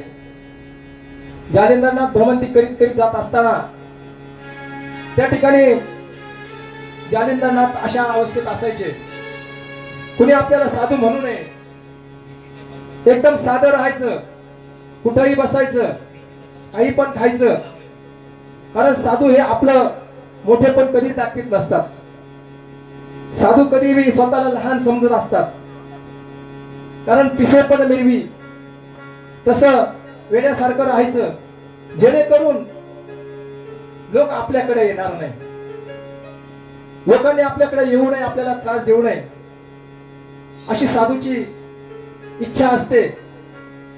कारण त्यांच्या साधनेमध्ये समाजाचा, जनतेचा त्रास त्यांना होत असतो. आपण सर्व या भागातले सर्वांना परिचित असलेले आपले सर्वांचं श्रद्धास्थान ब्रह्मलीन परमपूज्य नारायणगिरी महाराजांचा आपल्या सर्वांना अनुभव आहे. आपण बघायचो, ज्या ज्यावेळी आपण महाराजांकडे जायचं त्या त्यावेळी प्रथम महाराज आपल्याला जवळ येऊ देत नव्हते. आम्हाला कशाला बोलवतात, कसं तुमचं तुम्ही करून घ्या, असं या जनापासून ज्यांचं या संपूर्ण ध्येयच नारायण झालेलं असतं, अशा साधूंना जन आवडत नाही. विषय तो त्यांचा नारायण,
विषय तुझा झाला नारायण. असे जालिंद्रनाथ ज्यांचा विषय नारायण झाला होता, त्यांना लोक आवडत नव्हते, जन आवडत नव्हते. कुठेतरी एकांतात बसायचे. गावामध्ये जाताना डोक्यावर गवताचा भारा घ्यायचे आणि त्या कुठेतरी गुरं असतील त्या गुरांना चारा टाकायचे, जे मिळेल ते खायचे. असे त्या हेलापट्टण नगरामध्ये ते जालिंद्रनाथ गेलेले आहे. हेलापट्टण नगरामध्ये गोपीचंद राजाचं नगर आहे हेलापट्टण, आणि त्या हेलापट्टण नगरामध्ये गोपीचंद राजा राज्य करतोय. खूप मोठं वैभवशाली राज्य त्या गोपीचंद राजाचं. आपण ऐकलेली आहे गोपीचंद राजाची कथा. तो गोपीचंद राजा त्या ठिकाणी राज्य करीत होता आणि त्या राजाची माता मैनावती, त्या मैनावती राणीने बघितलं त्या साधूला जाताना त्या जो डोक्यावर जो भारा असायचा तो वायुदेव त्या भाऱ्याला डोक्यावर ठेवून वरचेवर घेऊन चालायचा. तो वरचेवर तरंगणारा भारा त्या राजमातेने बघितला आणि मातेने विचार केला, ज्याच्या डोक्यावर भारा तरंगतो तो काही साधारण कोणीतरी साधू अवली आहे आणि या साधूची भेट आपण घेतली पाहिजे. परंतु असं असतं, मोठ्या लोकांचं कोणाला भेटावं याच्यामध्ये सुद्धा प्रेस्टीज असतं. राजा किंवा राणी किंवा राजमाता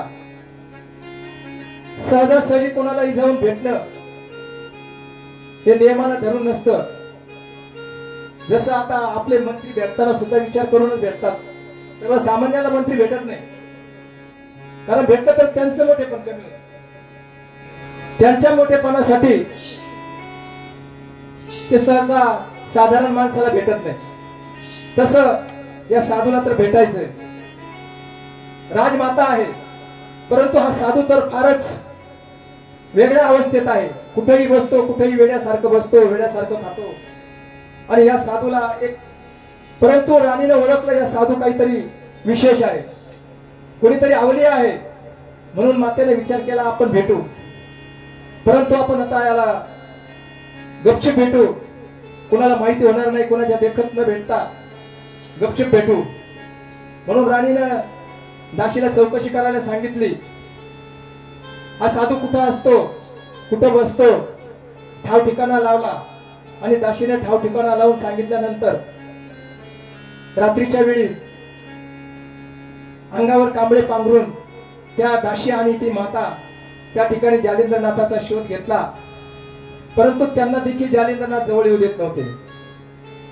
जालिंद्रनाथ दगड मारायचे, परंतु निष्ठावंत भाव, आपली निष्ठा असावी लागते. कुठल्याही साधू प्रसन्न करण्यासाठी त्या साधूचं जो क्रोध आहे तो ऐकून घ्यावा लागतो. जसं आपण आपल्या ब्रह्मलीन नारायणगिरी महाराजांचा क्रोध आपल्याला माहिती असायचा. आपण जायचो, महाराज जरी रागावले तरी आपण तिथंच थांबायचो.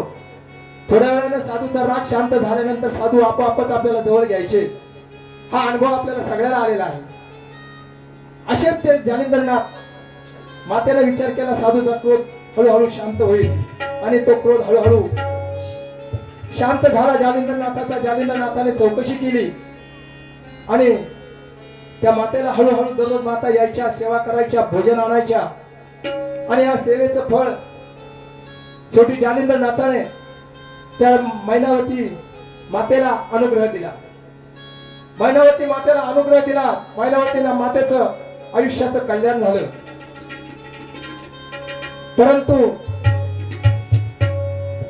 एक माता अशी असते महाराज, कुठलीही माता असू द्या, त्या मातेला स्वतःच्या जीवापेक्षाही स्वतःचा मुलगा प्रिय असतो. अनेक संतांचे प्रमाण आहेत. त्या मातेचं लेकराचं हित मातेला सर्वात महत्वाचं असतं. लेकराचे हित, लेकराचे हित, लेकराचे हित, लेकराचे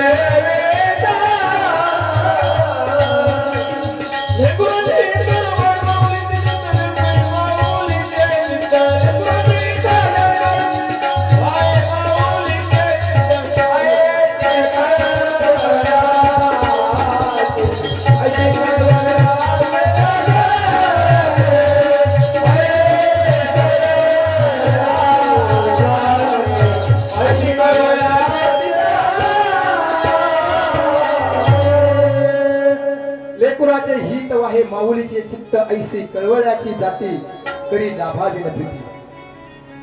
असं एक पात्र आहे या सृष्टीमध्ये की आपल्या मुलावर प्रेम करीत असताना कुठलाही लाभ त्या ठिकाणी अपेक्षा ठेवीत नाही.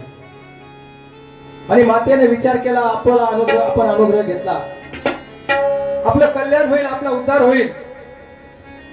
परंतु जो गोपीचंद राजा आहे, या राजाचं जीवनाचं काय होणार, याच्या आयुष्याचं काय होणार, याचा उद्धार कसा होणार.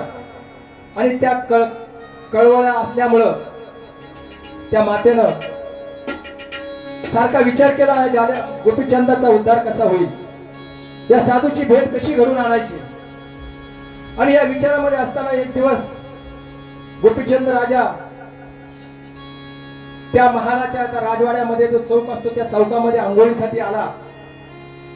अंगावरचे कपडे काढलेले होते, अतिशय तेजपुंज शरीर. त्या ठिकाणी राजा आंघोळीसाठी आलेला आहे आणि माता वरच्या मजल्यावर त्या राजाला बघत होती. अरे एवढं मोठं सुंदर शरीर तुला देवानं दिलेलं आहे, पण एक दिवस याची माती होणार आहे. तुझा पिता सुद्धा असाच पराक्रमी होता, परंतु तो सुद्धा एक दिवस त्याला सुद्धा जावं लागलं, त्याच्या सुद्धा शरीराची माती झाली आणि तुझ्याही होईल. आणि त्या कळवळ्याने मातेला रडू आलं आणि मातेच्या डोळ्यातले अश्रू गोपीचंदाच्या अंगावर पडले. त्या मातेच्या अश्रूने त्याने वर बघितलं, आपल्या अंगावर काय गात पाणी पडलं म्हणून. ते थेंब पडल्यानंतर वर बघितलं तर माताच्या डोळ्यामध्ये अश्रू होते.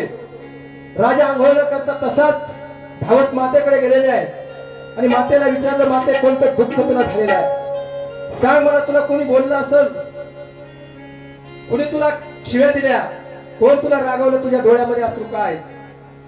असं विचारल्यानंतर मातेने सांगितलं, बाळा मला कुठलंही दुःख नाही राजा, परंतु एक दुःख आहे.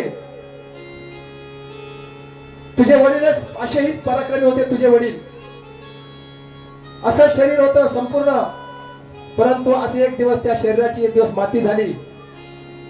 त्यांनी कुठलाही गुरु केला नाही किंवा आयुष्याचा उद्धार करून घेतला नाही, आलेल्या जीवनाचा उद्धार केला नाही. मला असं वाटतं तू तुझ्या जीवनाचा उद्धार करून घ्या. आपल्या गावामध्ये एक महान तपस्वी ज्ञानेंद्रनाथ आलेले आहे, त्यांच्याकडून तू अनुग्रह घ्यावा म्हणून मातेने सांगितलं. आणि सांगितल्यानंतर गोपीचंदाने विचार केला, माता आपल्या कल्याणाचं सांगेल. परंतु ज्यावेळी राजा अंघोळ सोडून अचानक मातेकडे गेला त्यावेळी राण्यांना देखील संशय आला आणि राण्या ही देखील त्या ठिकाणी, एक जी राणी होती ती त्या ठिकाणी गेल्या आणि त्या माय लेकरांचं बोलणं, त्या राजाचं आणि राणीचं बोलणं त्या राणीने ऐकल्यानंतर तिला वाटलं आता हा मातेचं ऐकून हा राजा आता जोग स्वीकारणार, राजाचा त्याग करणार आणि जोगी होऊन निघून जाणार. आपलं कसं होणार? या संसारामध्ये प्रत्येक जण स्वतःचीच काळजी करीत असतो. आपलं कसं होईल? पती गेल्यानंतर आपलं कसं होईल? मुलांना वाटतं पिता गेल्यानंतर आपलं कसं होईल? जो जातो तो जात असतो, परंतु त्याच्यावर फक्त दुसरे आपलं कसं होईल हेच बघत असतात. म्हणून त्या राण्यांनी विचार केला आपलं कसं होईल, हा राजा जर निघून गेला तर आपलं कसं होईल. म्हणून त्या ठिकाणी त्यांनी एक युक्ती लढवली आणि एक स्त्री काय करू शकते याचं एक उदाहरण या ठिकाणी आहे. स्त्रीने जर ठरवलं तर काही पण करू शकते. त्याने एक कारस्थान केलं आणि राजा त्या ठिकाणी रात्रीच्या वेळी महालात आल्यानंतर राजाला सांगितलं, तुमच्या आईने जो उपदेश केलेला आहे तो मी ऐकला, परंतु मला तुमची काळजी वाटते. तुमचं कसं होणार तुम्हाला माहित नाही. तुमची आई जे तुम्हाला सांगते ते सर्व खोटं आहे. तुमच्या आईचा याच्यामध्ये कुठला तरी हेतू आहे, तो हेतू चांगला नाही.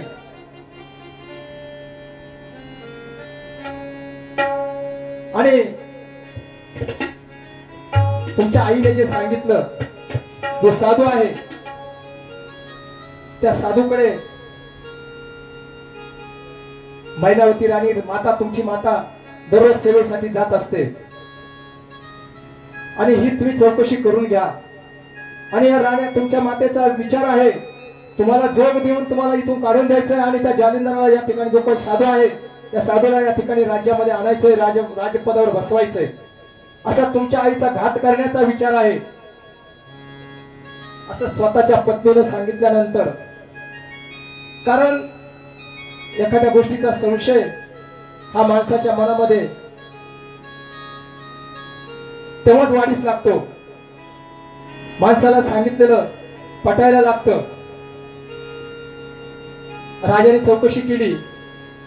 जे राजाचे द्वारपाल होते त्यांना विचारलं आणि चौकशी केल्यानंतर द्वारपालांनी सुद्धा माहिती दिली की खरोखर राणी दररोज बाहेर जातात, कुठे जातात आम्हाला माहित नाही.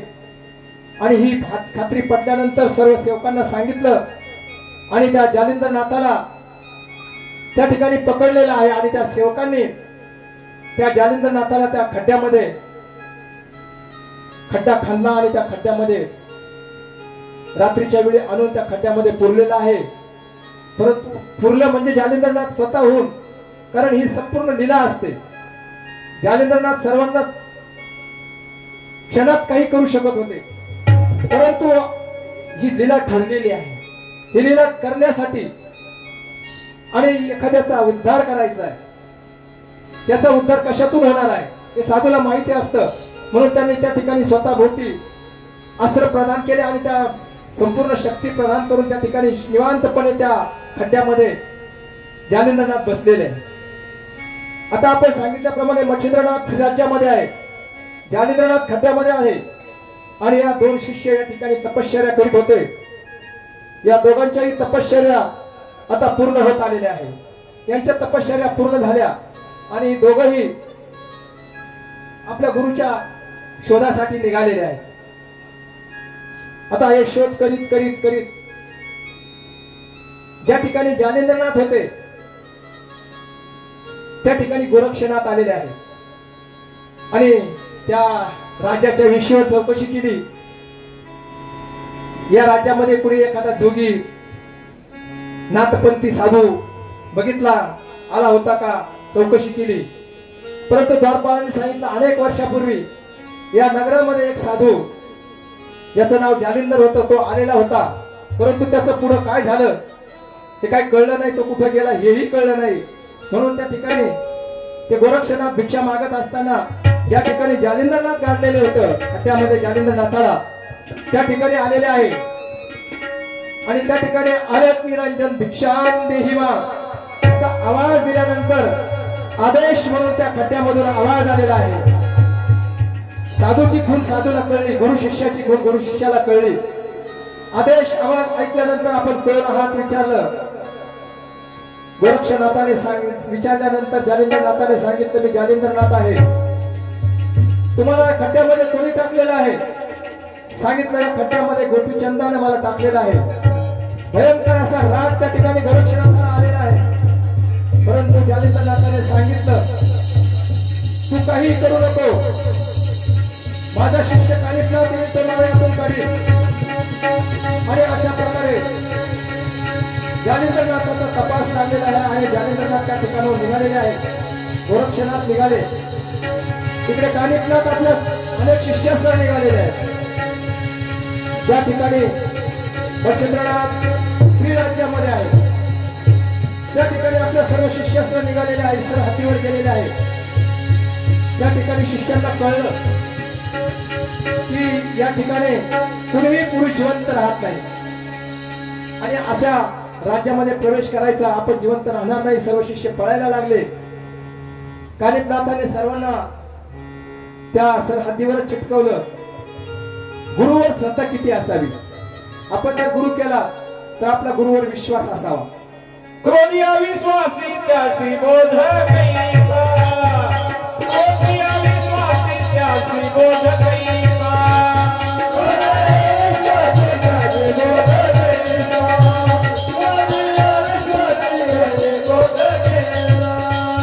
व्यर्था मुनी वाचा, व्यर्था मुनी वाचा,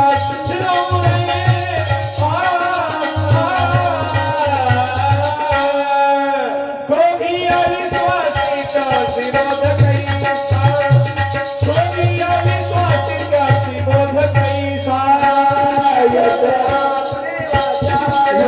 बोले वाचा,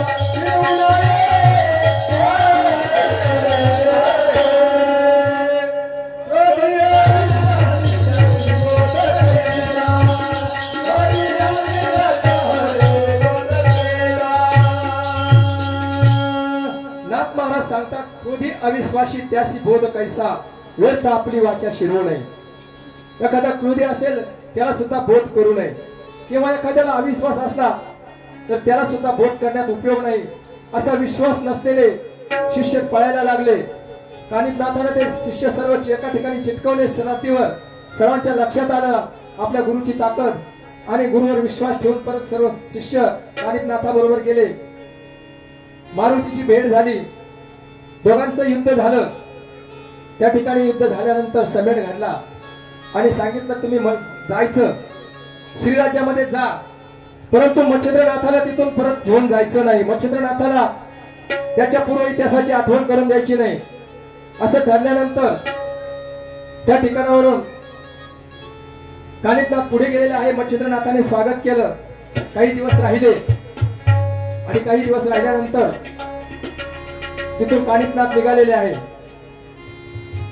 तिकडे गोरक्षनाथ निघालेले आहे, कानिफनाथ निघाले. दोघांची भेट झाली.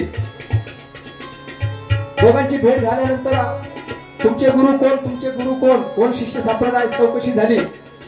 आंबे पाडले, आंबे चिटकवले. आता आपल्याला कथा आता फार वेळ सांगण्यामध्ये किंवा फार लांबवण्यामध्ये नाही, आपल्याला भरपूर कथा आहे. म्हणून आंबे पाडले, आंबे चिटकवले. गुरुने एकमेकाने दोघांनी एकमेकांच्या शक्तीची परीक्षा केली आणि परीक्षा करीत असताना आंबे पाडले, आंबे चिटकवले. त्याच्यामध्ये दोघांच्या गुरुचा उल्लेख झाला आणि गुरुचं नाव सांगितलं गेलं. परंतु हे करीत असताना त्या भांडणामधून का होईना, त्या परीक्षेमधून का होईना, परंतु दोघांनाही गुरुचा तपास लागला. ज्या श्रीराज्यामध्ये गोरक्षनाथ होते त्यांचा तपास कानिफनाथाने सांगितला आणि ज्या खड्ड्यामध्ये जालिंद्रनाथ होते त्यांचा तपास गोरक्षनाथाने फक्त सांगितला आणि गोपीचंद राजाच्या राज्यामध्ये जालिंद्रनाथ कानिफनाथ निघालेले आहे. तर ज्या गोपीचंदाने त्या जालिंद्रनाथाचा अवेर केला तो राजा होता. जसं आपण सांगितलं प्रत्येकाला प्रत्येकाचा प्रोटोकॉल वाटतो. भेटताना कोणाला भेटायचं, आपला गुरु कसा असावा, सर्वसामान्य गुरु करायला लाज वाटते लोकांना. म्हणून ज्यावेळी गोपीचंदाचं वैभव मागितलं अनेक शिष्य संप्रदाय कानिफनाथा बरोबर होता आणि त्या ठिकाणी गोरक्षनाथ कानिफनाथाला गोपीचंद राजा शरण गेलेला आहे. गोपीचंद राजा शरण गेला कानिफनाथाला आदराने त्या ठिकाणी आणलेला आहे. परंतु कानिफनाथाला माहिती होतं याच गोपीचंदाने आपल्या गुरुला खड्ड्यामध्ये गाडलेला आहे. भयंकर राग त्या गोपीचंदावर होता कानिफनाथाचा. परंतु आता याच्याकडून आपल्याला कुठं गाडलेला आहे हा तपास घ्यावा लागेल, त्याच्याशिवाय आपल्या गुरुचा आपल्याला शोध लागणार नाही. म्हणून कानिफनाथाने आपला क्रोध आवरलेला आहे. मैनावती राणीला देखील कळलं की कानिफनाथ या ठिकाणी आलेले आहे.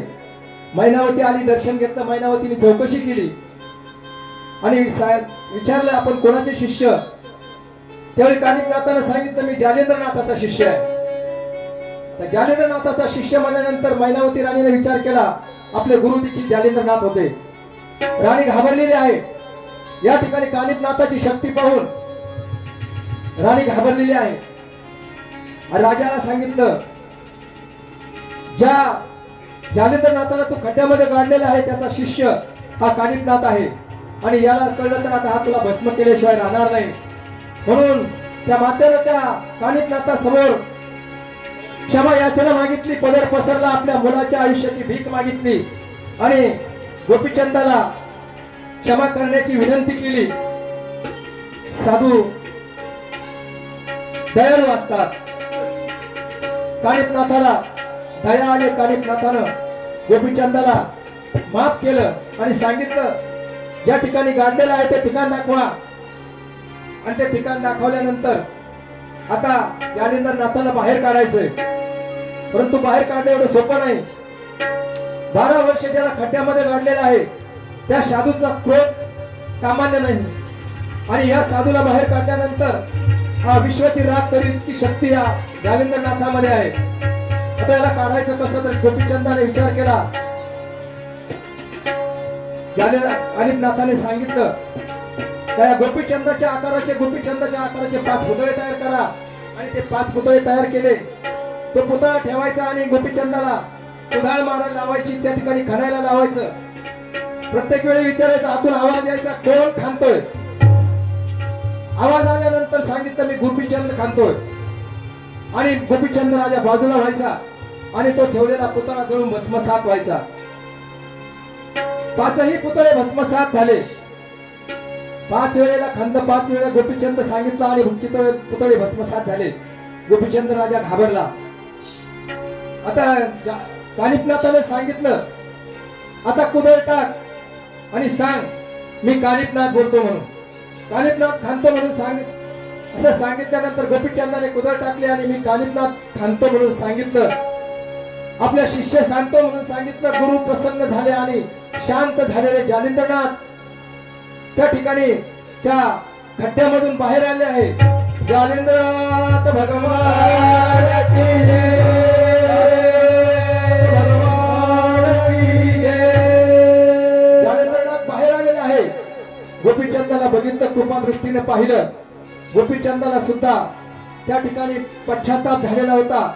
आपल्या केलेल्या कृत्याचा त्याला सुद्धा भयंकर पश्चाताप झाला. त्याला जालिंद्रनाथाचे चरण धरले आणि सांगितलं गुरु माझी चूक झाली, माझा उद्धार करा. मला सुद्धा आता या संसारात राहायचं नाही. माझा सुद्धा या ठिकाणी उद्धार करा. मला सुद्धा दीक्षा द्या. आणि त्या ठिकाणी मग जालिंद्रनाथानं गोपीचंद राजाला त्या ठिकाणी दीक्षा दिली. म्हणून गोपीचंद राजानं जालिंद्रनाथाला गुरु केलं आणि गोपीचंद त्या ठिकाणी निघालेले आहे. गोपीचंद गुरु ये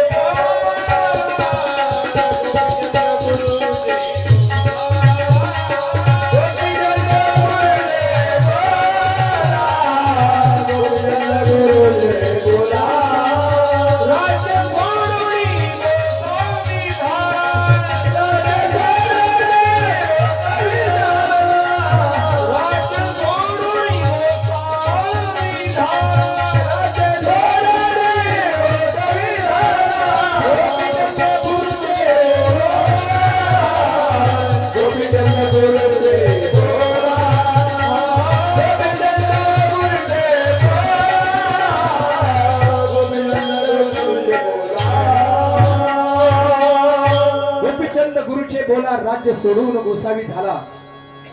इतकी त्या शिष्यामध्ये सुद्धा त्याग पाहिजे आणि गुरुमध्ये सुद्धा शक्ती पाहिजे. एवढं राज्य वैभव सोडून गोपीचंद राजा जग स्वीकारलेला आहे. गोपीचंद राजा राज्य सोडून निघालेला आहे. मुक्तचंदाला जो मुलगा होता गोपीचंदाचा त्याला राज्यावर बसवलेला आहे. राज्याभिषेक केलेला आहे. गोपीचंद राजा निघालेला आहे आणि गोपीचंद राजा निघाल्यानंतर राज्यामधून जात असताना अनेक लोकांनी अडवण्याचा प्रयत्न केला. परंतु राजाने तो त्याग घेतल्यानंतर राजा ते वैराग्य त्या ठिकाणी राज्यात दरमजल करीत करीत बाहेर जात जात आपल्या राज्यातून अनेक लोकांनी अडवलं. परंतु राजा थांबला नाही. राण्यांनी पुष्कळ अडवण्याचा प्रयत्न केला. राजा थांबला नाही. एक वेळ जालिंदरनाथांनी सांगितलं आता सर्वांकडून भिक्षा मागून घ्या.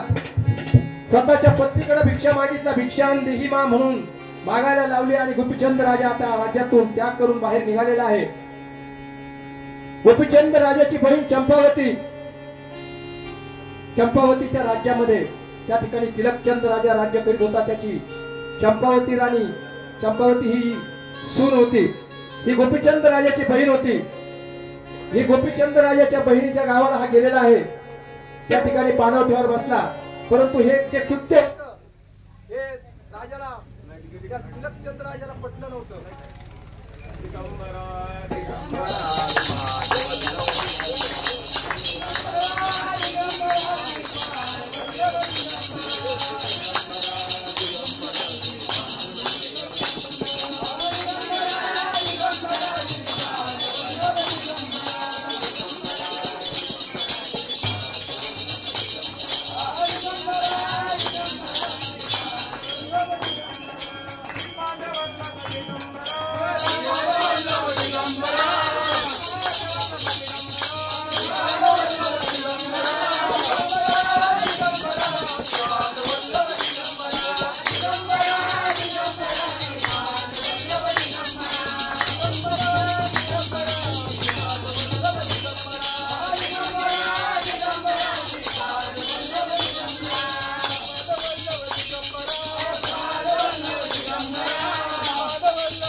या ठिकाणी गोपीचंद राजा चाललेला आहे. आपली आता वेळ या ठिकाणी संपत आलेली आहे किंवा संपलेली आहे. आता आपल्याला या ठिकाणी थांबायचं आहे. परंतु एक एवढा चंपावतीचा जो काही प्रसंग आहे तेवढा आपण पूर्ण करू. या ठिकाणी आजच्या पंक्तीचे जे काही अन्नदाते आहे हरिभक्त पारायण संजय बाळासाहेब पाटील लांडगे व हरिभक्त पारायण नामदेव गंगाधर पाटील बाराहाते या धन्यवाद आहे. यांना विनंती आहे यांनी सपत्नीक या ठिकाणी आरतीला उपस्थित राहायचं आहे. आत्ताच्या या आपल्या आरती होणार आहे आणि अजूनही कोणाला इच्छा असेल तर आरतीला आपण उभं राहू शकता, आरती करू शकता. राजा